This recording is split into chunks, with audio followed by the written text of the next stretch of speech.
Kurt Russell, whole cast revealed, and some exclusive clips. I am the writer-director of The Thing Expanded. It's the ultimate documentary, telling the story of The Thing in unbelievable amounts of detail, depth, passion, heart, all the things I genuinely feel for this film. Nothing wrong with this Norwegian. Physiologically, anyway. We're going inside, we're ripping away all the viscera, we're taking things out, we're weighing them, we're looking at things under the microscope. It really is a deep dive analysis on every single thing that you can take out of this film. I don't know what the hell's in there. It's weird and pissed off, whatever it is. Carpenter really knows that his audience is smart, and he does not condescend. So he'll create an environment where the audience is involved and the audience is questioning what's going on. And that's the whole point. Audiences want to know who survived, who's the human at the end. And I'm not telling them. And that's what's kept this movie alive. I think that's important to what this documentary is. It's a biography of everybody in it. I like to think of it as hanging out with these people, and you get to know them as you go along. Yeah, Dave, I know what Dave's all about. I know what Richard Massur's all about. I know what John's going to be like. Oh, here's Kurt. He's going to tell a story. He's going to tell a joke. All right, if you say so, I'll wear that sombrero in a helicopter. Okay, fine. Humans love concrete explanations. They love concrete threats. And when something is as intangible as the alien and the thing, it doesn't even have a name. We don't know where this thing came from. We don't really know what it wants. We just know that it takes you over and it can replicate you and other biological life perfectly. I would say that The Thing in this day and age has become more than a cult classic. It's just a classic. It's iconic. It's up there in the top 5 best movies in terms of sci-fi or horror in history. The Thing is one of those great films that stays relevant. It reads its time. The amount of fan theories derived from The Thing is innumerable. Where does the alien come from? Was it the original pilot of the UFO that crashes? Who's the shadow on the wall when the dog goes in the room? Who's the thing at the end? That's what this documentary is.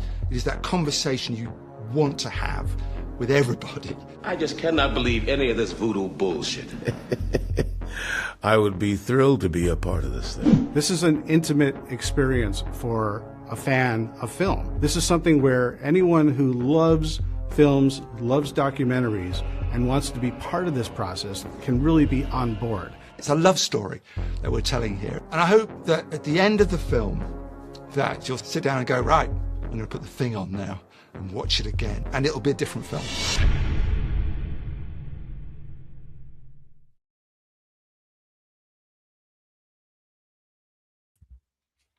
Hello, welcome. This is going to be a lot of fun.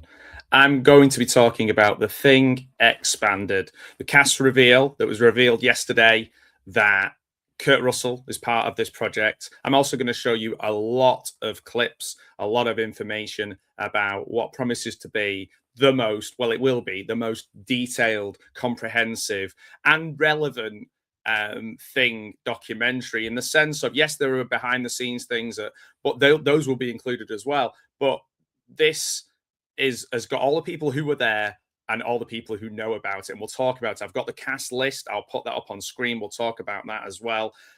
This is genuinely one of those documentary projects that it grabbed my attention straight away. It is a film that is so fascinating, probably as much behind the screen as on the screen, and we'll dig into that as well. It has a weird resonance with myself. I remember when I first got my dog, and she was sleeping downstairs, and we were watching movies, and I was watching a movie, and the dog scene, and she started howling along with the dogs, and she never responds to anything on this, and never has since, 10 years later. Crazy. Anyway, I think I know the reason why that is. I might talk about that later. But this is not just a retrospective. This is The Thing. This is the actual voices that matter. We're talking John Carpenter, Kurt Russell, as you saw in the clips there. I'm going to show you some more. But what really got me as well is sometimes when the experts are people that I'm not 100% familiar with, or I'm a bit picky about, people like Mick Garris are on this. Now, if you listen to Mick Garris's podcast, which is finished, sadly, a couple of months ago, I think now, I love listening to his voice, for one thing, but people like him, horror experts, horror super fans, but in a way that really add to the whole feel of this. I imagine the extras on this are going to be bonkers in the amount of people that are involved. I'm going to show you who everybody is in a moment. So obviously my channel is film history. I collect a lot of physical media, and this is something I gravitate towards. So I'm going to show you some clips now. If you want to watch them horizontally or vertically, some of them, the ones that I just showed you at the beginning, they're horizontal ones. The next ones will be vertical. You can watch them either way. It really doesn't matter. And then we'll dig into the cast list as well. So let's, I'll take me off and I'll share those first clips with you. Okay. Are you ready? I'm ready. This is so cool. I'm so pleased and privileged to be able to share this with you. So let's have a look. Dig into the Kurt Russell reveal and the cast list and the clips from this new upcoming Thing documentary. When you're working with John, it's thought out. It always makes sense, no matter how wild it is.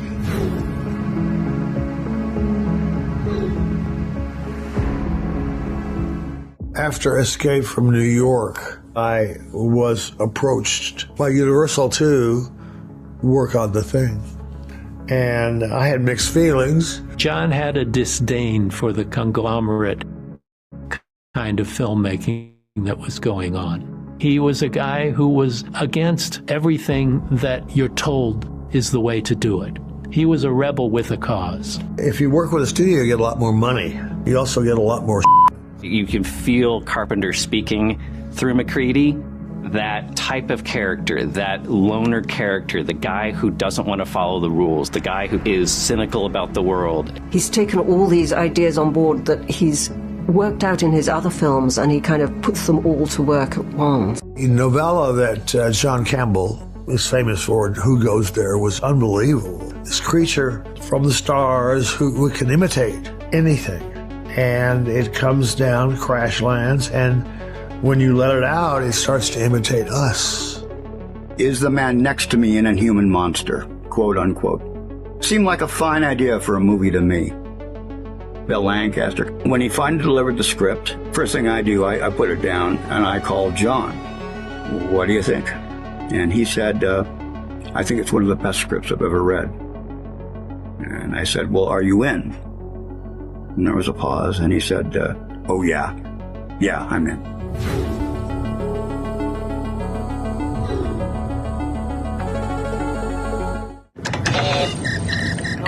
Kurt Russell, you don't need to really talk too much to. He knows what he's doing. John needed somebody who would just come in, hit his marks, say a line, do what he's told, and do it full bore, all in.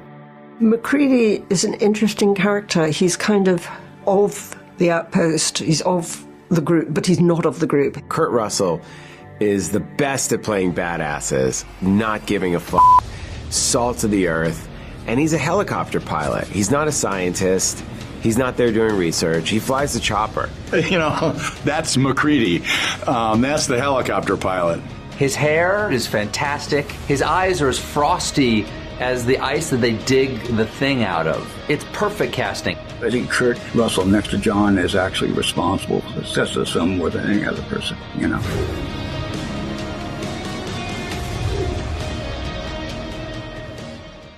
Clint Rowe was the dog handler, and there were two dogs, but one in particular was fantastic. He was half wolf. A wolf doesn't necessarily growl or bark. A wolf looks at you, and then he goes for you. And Jed had that. There was no emotion behind it, but it looked exactly the same as when there was emotion behind it.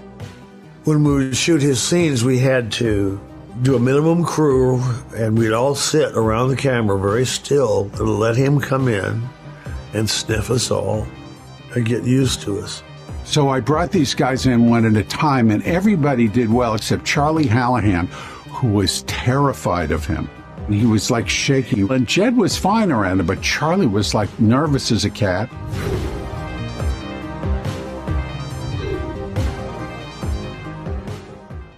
The depiction of the Norwegian base, which is visited by MacReady and Copper, trying to find out what the hell happened there. That has the feel of a ghost ship kind of entity. It gives the whole story a sort of mythical aspect. This thing has happened before. I think it's Carpenter leaning into his love of cinema and his love of genre cinema that works as a shorthand for the viewer. They find the guy that was frozen and had slit marks on his wrist. We had taken an impression of our mold maker, Gunnar Ferdinandsen, an expression like this. And the alginate went down his throat, and Gunnar did not move. When they removed it, this big trail of alginate came out. We took some clear fiberglass resin and I tinted it the color of blood. Frozen blood dripping from a Norwegian dead scientist is so horrifyingly beautiful.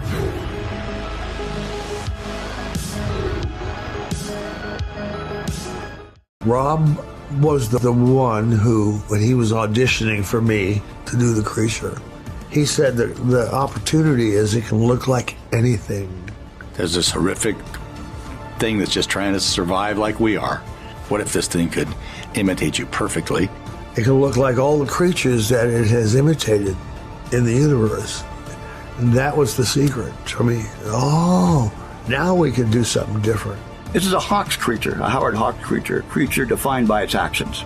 How many planets had this thing gone to? It has insectile parts, and it has fangs, and it's part dog, and it's part crab. You had tentacles. It's not like it swallowed an octopus. The tentacles had to come from someplace.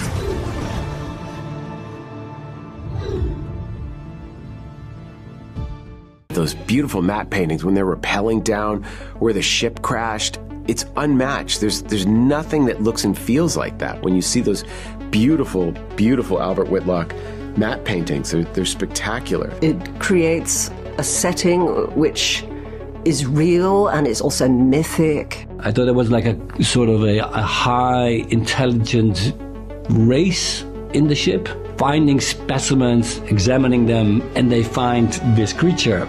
Was the Thing piloting the spacecraft at the start of the film? Or was it a passenger on board? Or was it a sample being carried by a Weyland-Yutani type corporation back to whatever planet for use as a bioweapon or something?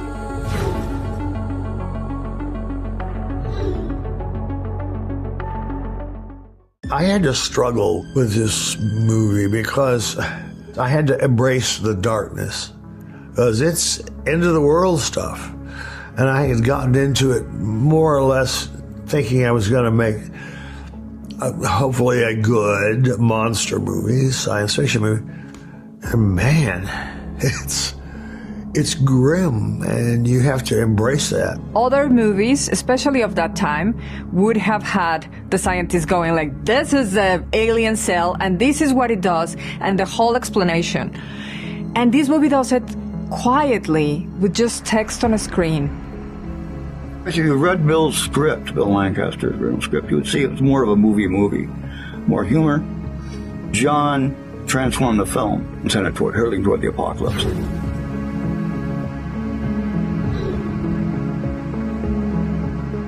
We did 2 weeks of rehearsal. The big question among the crew was, would you know if you were a thing? And nobody could answer that. Nobody gets in and out of here. Nobody! And I don't think he wanted us to know. He wanted us more to suspect one another. Is the human trapped inside, in the back seat of his temporal car, no longer hands on the wheel going, oh my God, what's happening? If you have that subtext of, maybe you're not the person I think you are. What am I looking at here? Is this deceiving me in some way? It adds a layer of fear that you can't get by slitting someone's throat or blowing something up. I think it's easier for the Thing to just let people believe that they're human beings rather than try to imitate what that person would do under this situation.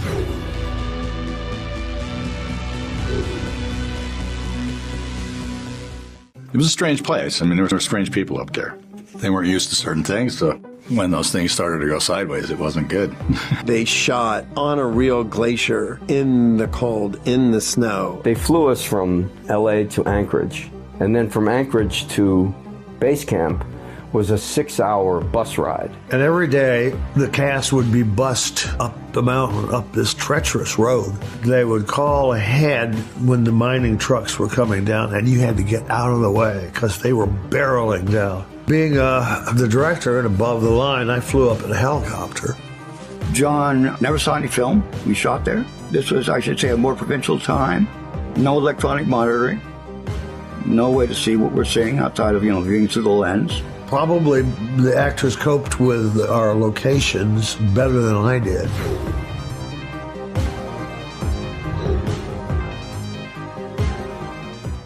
It's a movie about paranoia. And that hit me like a ton of bricks. I said, oh, wait a minute. Oh, that's great. Who got to the blood supply? What? Somebody got to the blood! What? Where's Clark? Right here. So you lose the ability to trust. Who are you? Who goes there? Are you human or not? And that was the essence of it. That key ring of yours is always hooked to your belt. How did anybody get through it? If you didn't have the paranoia between the characters to carry the movie, you wouldn't have a movie. He could be one of those things! Windows. Wait a minute. Just take it easy. Put the gun down.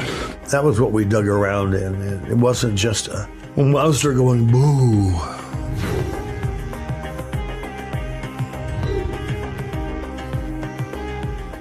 John is a very quiet man. Of course, when he's directing, he's a warrior, because you have to be. But he shoots completely. He knows what he wants. He's seeing the movie in his head. Elements don't float into a story. A story is a story. And I don't care about other movies made. I just tell the story. A poet is visionary. They see, like Yeats, he sees ahead. And that's what I think John is. He's kind of a filmic poet. Well, I found him to have a great sense of humor. There's a lot of joking on the set. I think he's one of the most no-nonsense, absolutely socially incorrect, blissfully independent, magnificently so, filmmakers that we can hope for.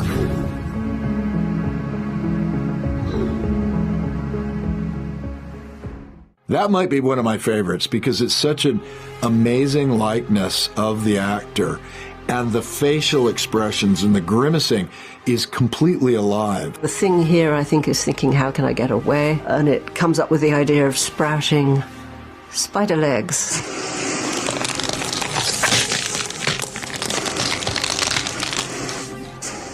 And then goes kitty, kitty, kitty, and hides for a while under a desk, breathing, and its breaths go, and then goes off. The remote control head, spider head, they had a little camshaft that operated the legs. Is a motorized radio control device. The legs and the movement is all synchronized to look like it's propelling itself.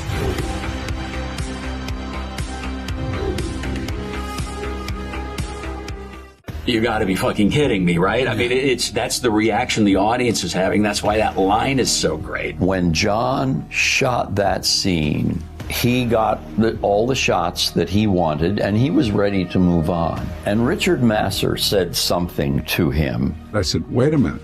He said, what? I said, you didn't get Clennon saying the line.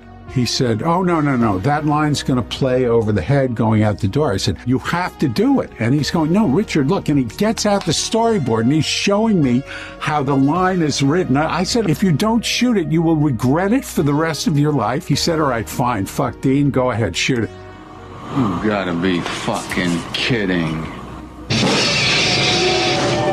The biggest laugh in the movie, got to be fucking kidding me. It's like, and John wasn't going to shoot it.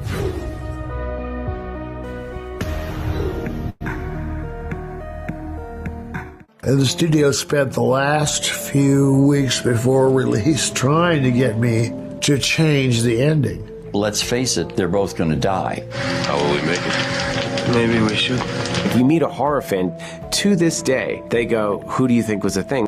They want to know who survived, who's the human at the end. You know, of course, over the years, I've heard all these theories about why everybody thinks it's me. I don't think it was me, and I don't remember. I think we filmed it both ways, as if it was one of us, and then if we didn't know. Keith says he knows he wasn't the thing. Okay, fine. If anyone knows, John only knows. And I'm not telling them.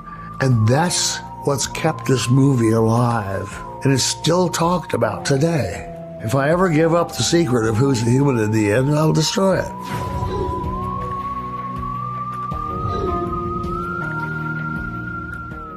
We all got sick on the movie because of the refrigeration, but it was mild refrigeration. It wasn't the real thing. The entire idea of the cold being the 13th character, it had to always be with us. It wasn't enough to make it look cold, but as John Carpenter put it, how do we get it to feel cold? We went down to an ice house in Midtown LA to see about building a set in there. We built Hollywood refrigeration. It was intolerably cold. When you'd be outside, sometimes it'd be pretty chilly. It'd be, maybe 5-10 below zero. And cold is what will kill us in the end in the movie, It's quiet, endless, eternal cold waiting for us outside is what makes the movie.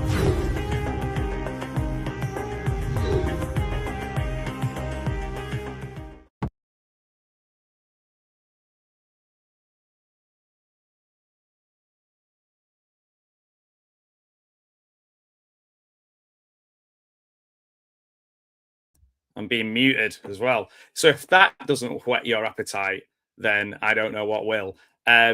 So many clips there that I had to share with you. I'm going to give you the full cast list of the documentary as well from the PDF. Let me just have a chat to you first before we do that. Now, full disclosure, transparency before we get deeper. I'm an affiliate for this documentary, which means if you order through my link, I get a small percentage, but I only support projects I actually care about. The Thing is one of the most important horror films ever made, so this one felt very natural to talk about. I think I'd said this on one of my videos for In Search of Darkness. I was like, I'm going to give this one a go. I wasn't sure whether I'd seen all of this style of documentary that I'd want to see, and then the last In Search of Darkness really kind of took me by surprise how much I loved it. It tapped into an era and experience that I'd kind of forgotten about, or maybe not valued as much as the 80s, which was the 90s, of course. So we're going to talk about why I think this is going to be a good one. If it is, you can obviously have your own opinions, and we'll dig into that in the comments. But what excites me about this documentary is the lineup. So having John Carpenter himself involved is huge. His relationship with The Thing is complicated. As you all know, it's great. There's so many people now whose favorite movie is The Thing. But John Carpenter's experience at the time was pretty much either ignored, derision, so much input and sort of negative input from studios and the area where they were filming. They just left everything. I know that they just left everything because I met the people who found all the props and brought them back and have restored them. I've seen them in the UK. So yeah, it was a challenging time for him, and it's great that I think the kids would say getting his flowers now for this, and it's painfully historical, I guess, for him. But when it was released, the reception was brutal. Audiences maybe didn't connect to it in the way they do now. It is a genuine word of mouth cult, slow burn of a film that people have come to see. Now people, I think, genuinely view it as a classic, as a lot of people, a 5 out of 5, a 10 out of 10, a fresh tomato, whatever they want to call it. This documentary treats it, from what I've seen, that we've seen so many clips together already, treats it, I think, like a masterpiece, and it maybe is that full circle moment hopefully for John Carpenter. But then the reveal yesterday, the massive reveal yesterday, we got Macready himself, McReady for him. No, a great performance. As a kid, I was all about Big Trouble in Little China, but as a sort of teen and getting out them, McCready's your guy. Keith David's in there, Elroy from Community, but also you know him from They Live, you know him from so many things. But everybody you can think of who made the film, who were in the film and loved the film, they're there, they're in it. So Mick Garris is one that I love to talk about because I love his podcast. I love the way he talks about horror. I love the kindness and gentleness and supportive nature of him. He almost embodies the horror community. That's why I'm so happy that Mick Garris is involved. He's always a seal of, a check mark against a project if he's involved for me. Genuinely made me smile. I'm a huge fan of his. His ability to talk about horror, not just as entertainment, but craft, culture, history, impact. He knows his stuff. So when you bring in someone like that, it's not just a nostalgia piece. It becomes analysis. It becomes preservation. So I'm looking forward to that too. So there's a lot of surface level documentaries you'll find on Amazon, or on YouTube. But this one really genuinely, I think, is because of the people involved, makes a big difference. So before we dig into my experience of the thing, let's get the cast up on screen, because I think that's quite key to why I'm excited for this, why I chose to get on board with it. I have a choice not to. I'm unlikely to make my retirement fund from people clicking on my link, because there'll probably be lots of other people who are affiliates as well. There's no why I've done it. Part of it is to kind of, because I'm a nerd and I want to watch the clips before I buy it, and share them with my people who watch YouTube with me. So let's go through it. So the people who are on it, we've got the great Rob Bottin. I always say Rob Bottin. I always feel like it should be a French thing. Margaret Becerra, who was the special makeups team. Anne Bilson, who writes for the BFI. She wrote the BFI book. I have quite a lot of BFI, the thin ones, books for classic films. I have the Exorcist one. She wrote the Thing one. Natalie Cabral, astrobiologist and principal investigator. That sounds amazing. So she'll really dig into the truth stuff, what could really happen. John Carpenter, you may have heard of him, the director. Just amazing. I mean, as well, hopefully, I would love to see a version of like a documentary of In the Mouth of Madness, one of my other favorites John Carpenter films, which I think people are starting to open up to that a bit more. Maybe it'll be another few years, and then people will see what a masterpiece that is. Do you read Sutter Kane? I read Sutter Kane. Who else have we got? We've got Palmer. We've got David Clennon. We've got who was in Palmer in it. We've got Stuart Cohen, who was the co-producer. We've got Stephen Colbert, who's apparently a Thing super fan. I did not know that. That's interesting. Dean Cundy, who was the cinematographer. Cinematographer for so many great things. He's like Mr. 80s cinematographer, just incredible. Keith David, who was Childs. Frank Darabont, who made The Mist and the Unmade Things sequel miniseries at Sci-Fi, so we might get to hear about that. Ken Diaz, who was also working under Rob Bottin, special makeup effects coordinator. I always question myself on his name. But Frank Darabont, as you may know, started off, he made loads of films and did The Shawshank Redemption, everybody's favorite film. And he also started off, he was the director on The Walking Dead as well as making The Mist. Ken Diaz, who was also special makeup effects. Larry Franco, who was the Norwegian rifleman, first AD, associate producer. Mick Garris did the behind the scenes documentary on The Thing for Embassy, and he's also a filmmaker. We all know who he is. Alec Gillis, who was a special effects artist, worked on the 2011 The Thing prequel. We might hear a little bit about that, but this isn't about that film, I'd imagine, so we might not. There is a book called The Thing, the author of franchise. Phil Hall wrote that, Hore, if you want to Google that and check out his book. Eric Jensen, makeup FX, line producer on the film. Matthias Van Heiningen Jr., director of The Thing, the prequel, 2011. 2011 doesn't seem that long ago. Phil Nobile Jr., he's the editor in chief at Fangoria magazine. We all know Fangoria. We've all got Fangoria. We all tried to find it when in the 80s and 90s when it was hard to find in the UK. David Leslie Johnson, McGoldrick, 4 names there. Screenwriter for Aquaman, an unmade sequel of The Thing that was going to be on Sci-Fi. I want to find out about that. Issa Lopez, the showrunner of the True Detective Night Country, which apparently, I haven't seen this, so I've seen the first series of that, is inspired by The Thing. Have you seen True Detective Night Country? Could you see The Thing in that? Could you see the inspiration? Peter Maloney, The Thing cast member, he was Bennings. Richard Masur, he was Clark. Greg Nicotero, wow. The special effects design veteran, it says. Yeah, of course, been done so many. Joe Pollis, who was Fuchs yourself. Tom Ramsey, who edited The Thing. Eli Roth, who I think he likes horror movies. He's a pretty big fan of horror movies and may have made a few himself. Chuck Russell, filmmaker, Nightmare on Elm Street 3. Oh, my word. Oh, my favorite of the series. And the 1988 Blob remake. Kurt Russell, I think you've heard of him. He's got a few famous kids, and he's an actor, I believe. No, he was McGreedy. He's McGreedy. He's in it. Guillermo del Toro, and again, you may have heard of him. Won a few Oscars and bits and pieces. Unmade Mountains of Madness movie, which I'm interested to find out. He's going to talk about that. Thomas Waits, who was Windows. Wayne, can we also say R.I.P. to T.K. Carter? I've seen him in lots of sitcoms and over the years, and it's sad to hear about his passing.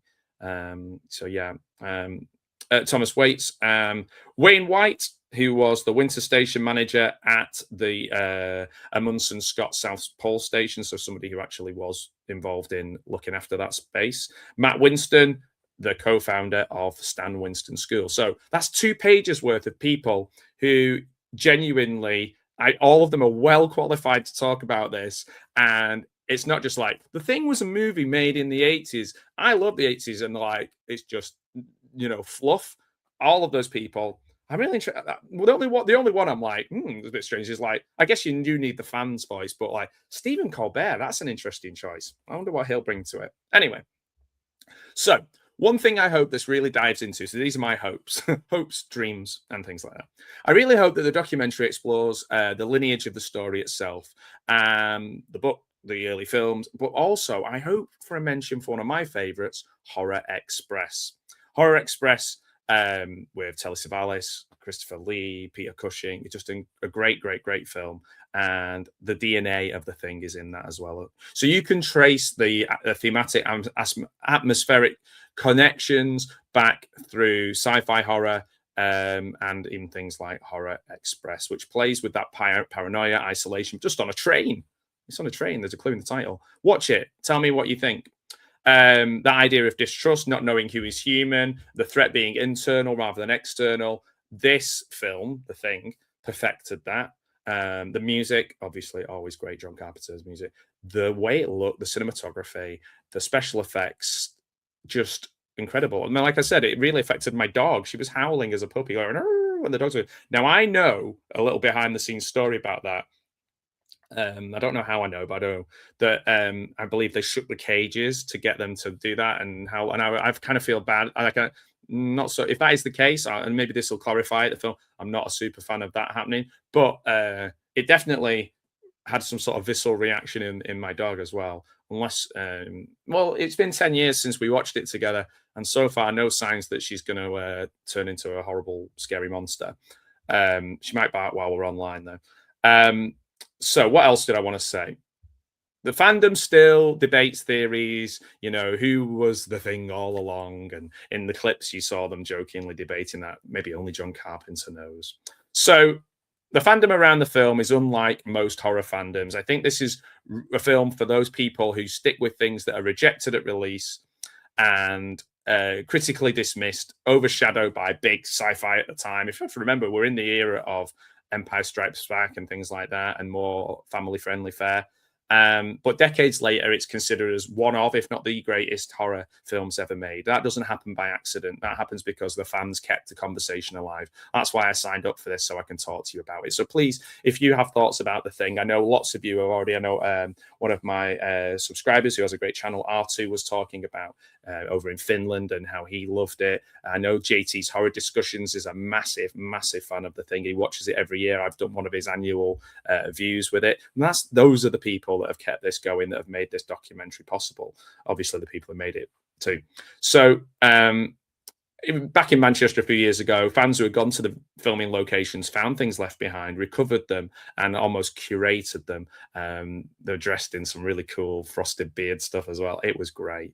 That's not just casual fandom, that's cultural preservation, isn't it? So this documentary, I am going to be buying the special edition, which is available till the 24th of March. I'm going to do another video in the final hours and release a few more final hours clips as well, just to see. And obviously, I'm not forcing you to buy it, but I'm hopefully giving you enough information of cool stuff. Even if you didn't buy it, hopefully you get something from just this discussion and watching the clips in the video. So Thing expanded, Carpenter, Russell, Keith David. Why do I say Keith David, not David? I suppose because David's a first name. Respected voices and people I love, like Mick Garris. This feels like historical acknowledgement of the film that we love, the struggle, and the fans who never really let it go, which I think is really important. So for me as a collector, a lifelong fan of this film, of John Carpenter, I'm really excited to see this. So I have got about another 4 minutes of clips that I want to show you and share with you. Thank you so much for watching with me. Please share this video out. It's not just a advert. It's not even an advert. Like I said, it's unlikely. I'm probably going to make £0, 0 pence on this, but I do hope that you consider buying it in any form from anyone. I don't care, or at least it provokes a bit of a discussion about the thing. And if you haven't seen it, well, there's definitely been some spoilers in this. I'm sorry to tell you, and it's a bit late now because we're about 40 minutes in, but definitely, hopefully, giving you enough to either do a rewatch, watch it for the first time. You'll know a bit about it from watching this video, but watch it anyway. Have a rewatch. Watch it with your friends. Have a watch party with your friends. I just think that would be absolutely awesome if this video just spurred that in you. So look, there's the list of the people, and I'm going to take that off the screen.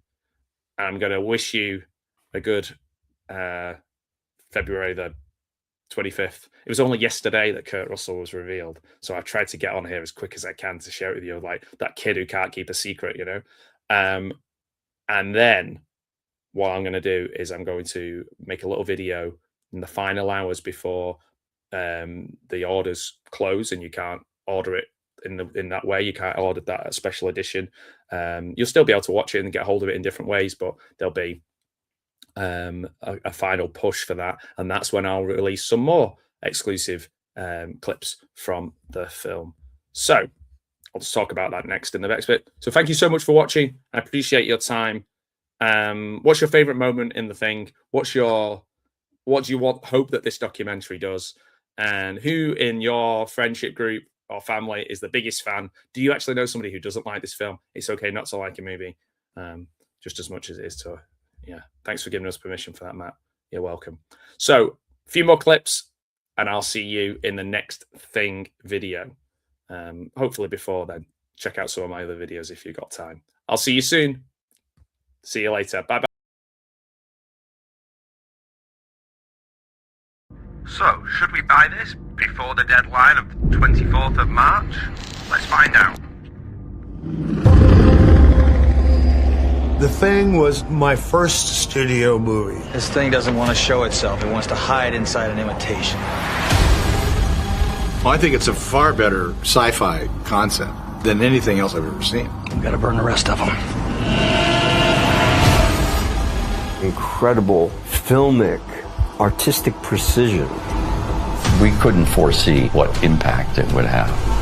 It's inspired me to want to make movies. Just a little ahead of its time, maybe. I mean, this shook up a lot of kids, man. Okay!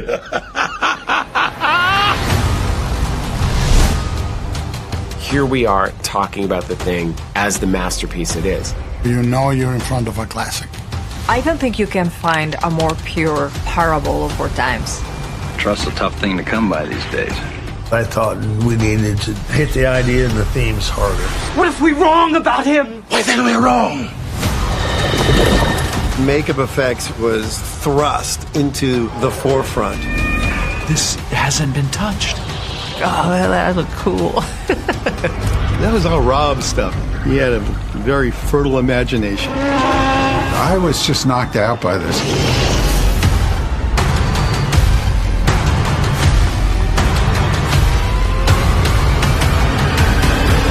Nobody trusts anybody now. We're all very tired. I was surrounded by really wonderful actors. The chemistry, it was palpable. I just want to get up to my shack and get drunk. That's McCready. 12 men are going to be killed in awful ways. I had to embrace the darkness. End of the world stuff. The movie's about paranoia, suspense, thriller, and certainly talk about it. Chariots of the gods, man. Is he already the thing? We never really explained anything. I've never told this story. Why are they shooting at that dog? Who got the blood supply? Who are you really?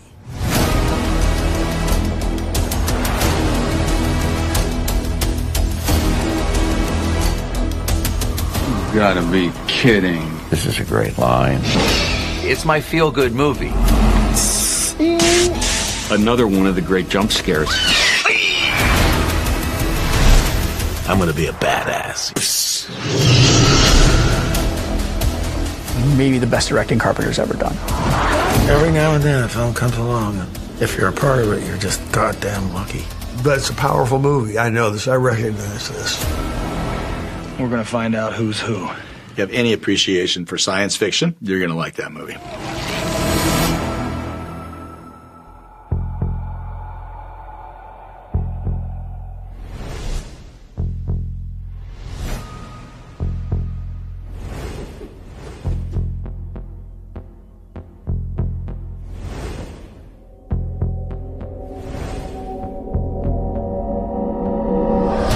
First goddamn week of winter.